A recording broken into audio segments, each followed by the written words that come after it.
ಇದು ಅವರೆ ಬಳ್ಳಿ, ಇದು ಅವರೆಕಾಯಿ. ಇದು ನಾವು ಮಳೆಗಾಲಕ್ಕೆ ಹಾಕಿರೋದು. ಯಾವುದು ನಾವು ನೀರಾವರಿಗೆ ಹಾಕಿಲ್ಲ. ಇದನ್ನು ನಾವು ಯಾವುದೇ ಕಾರಣಕ್ಕೂ ನಾವು ಕೆಮಿಕಲ್ ಆಗಲಿ ಆತಾಗಲಿ ಹೊಡೆದಿಲ್ಲ. ಇಲ್ಲೋಡ್ರಿ ಯಾವ ಥರ ಬಂದಿದೆ ಇದು ಈಲ್ಡು ಅಂತಂದು. ಚೆನ್ನಾಗಿ ಬಂದಿದೆ ಈಲ್ಡು. ನಾವು ಕೆಮಿಕಲ್ ಫಾರ್ಮಿಂಗ್ ಮಾಡಬಾರ್ದು, ಆರ್ಗಾನಿಕ್ ಫಾರ್ಮಿಂಗ್ ಮಾಡ್ಬೇಕಂತಲೇ ಬಂದೆ. ಭಾಳ ಜನ ಊರಲ್ಲೆಲ್ಲ ಆಡ್ಕೊತ ಇದ್ರು, ಇಲ್ಲ ಕೆಮಿಕಲ್ ಇಲ್ದಲೆ ಏನು ಮಾಡೋಕ್ಕಾಗೋದಿಲ್ಲ ಅಂತ. ನಾವು ಕೆಮಿಕಲ್ ಇಲ್ದಲೆ ಮಾಡ್ಬೇಕಂತ ನನ್ನ ಪ್ರಯತ್ನ. ನಾನು ಭಾಳ ಸಲ ಸುಮಾರು ತೋಟಕ್ಕೆ ನಾನು ವಿಸಿಟ್ ಮಾಡಿದ್ದೀನಿ. ಆರ್ಗಾನಿಕ್ ಮಂಡ್ಯ ಅವ್ರ ಹತ್ರ ನಾನು ಟ್ರೈನಿಂಗ್ ತೊಗೊಂಬಂದಿದ್ದೀನಿ. ಇಲ್ಲಿ ನೋಡ್ರಿ, ಭಾಳ ಚೆನ್ನಾಗಿ ಬಂದಿದೆ ಈಟು. ಇನ್ನು ಈಗಿನ ಹೂವು ಕಚ್ತಾ ಇದೆ ಇದು.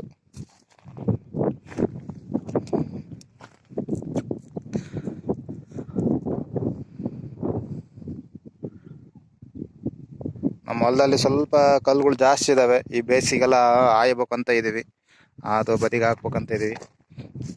ನಮ್ಮದು ಶೇಂಗಾ.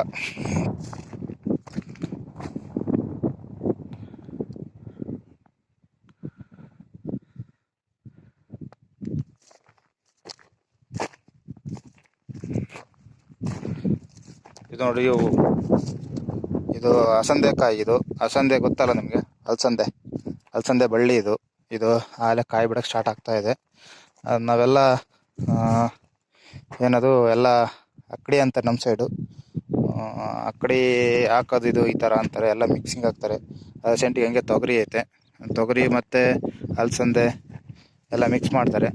ಹೆಸರು ಹಾಕೋರು ಹಾಕಿಲ್ಲ ಮನೆಯಲ್ಲಿ. ಈ ಸಲ ಬೀಜ ಸಿಕ್ಕಿಲ್ಲ ಅನಿಸುತ್ತೆ ಅವರಿಗೆ. ಇದು ತೊಗರಿ. ತೊಗರಿನೂ ನಾವು ಮಾರೋದಿಲ್ಲ, ನಮ್ಮ ಮನೆಗೇ ನಾವು ಯೂಸ್ ಮಾಡ್ಕೊಳೋದು.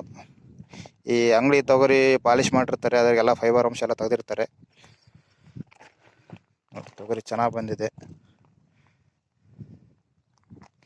ಇದು ಸೊಲ್ಲಾಪುರ ತೊಗರಿ ಅಂತಾರೆ ಇದಕ್ಕೆ. ಇದು ಕಿಟ್ಟು ತಳಿ, ಇದು ನಾಟಿ. ಇದರಲ್ಲಿ ಹೈಬ್ರಿಡ್ ಬರುತ್ತೆ ತುಂಬ. ನನ್ನ ಒಂದು 6 ಫೀಟ್ ಹೈಟ್ ಅಂತ ಹೋಗುತ್ತೆ. ಆ ಥರದ ಹೈಬ್ರಿಡ್ ಬರುತ್ತೆ. ಅದು ನಾವೆಲ್ಲ ಯೂಸ್ ಮಾಡಲ್ಲ ಇಲ್ಲೆಲ್ಲ.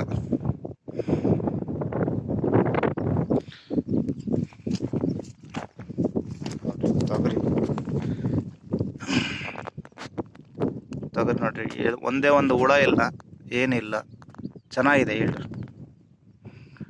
ಇದಕ್ಕೆ ನಾವು ಯಾವುದಕ್ಕೂ ಇನ್ನು ಕೆಮಿಕಲ್ ಆಗಲಿ ಏನಾಗಲಿ ಹೊಡೆದಿಲ್ಲ ಇದಕ್ಕೆ. ಜನಗಳು ಸುಮ್ಮನೆ ಕೆಮಿಕಲ್ ಹೊಡಿತಲೇ ಇರ್ತಾರೆ. ಯಾರೋ ಹೇಳ್ತಾರೆ, ಅದನ್ನ ನೋಡಿ, ಅದನ್ನ ತಗೊಂಡು ಹೊಡಿ ಕಂಟ್ರೋಲ್ ಆಗುತ್ತೆ, ಇದನ್ನು ತಗೊಂಡು ಹೊಡಿ ಕಂಟ್ರೋಲ್ ಆಗುತ್ತೆ ಅಂತ ಹೇಳ್ತಾ ಇರ್ತಾರೆ.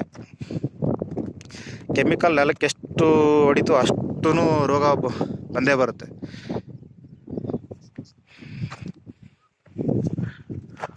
ಇದು ನಮ್ಮ ಶೆಡ್ ವ್ಯೂ. ನಾವು ಒಂದು ಸೈಡ್ ಇರಾಗ ಮಾಡ್ಕೊಂಡಿದ್ವಿ, ಒಂದು ಸೈಡ್ ಮರಿ ಸಾಕಣೆ ಮಾಡ್ಕೊಂಡಿದ್ವಿ. ನಾವು ಪೂರ್ತಿ ಜೀವಾಮೃತ ಮತ್ತು ಗೋಕೃಪಾಮೃತದಿಂದನೇ ಮಾಡ್ಬೇಕಂತ ಇದ್ದೀವಿ.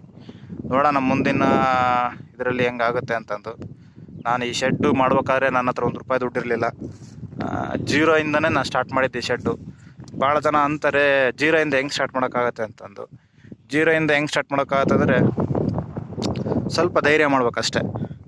ದುಡ್ಡು ಇಟ್ಕೊಂಡೇ ನಾವು ಏನಾದರೂ ಮಾಡ್ಬೇಕಂತಂದರೆ ಆಗಲ್ಲ. ಹೋಗ್ತಾ ನಾವು ಮಾಡ್ಕೊತ ಹೋಗ್ಬೇಕದು.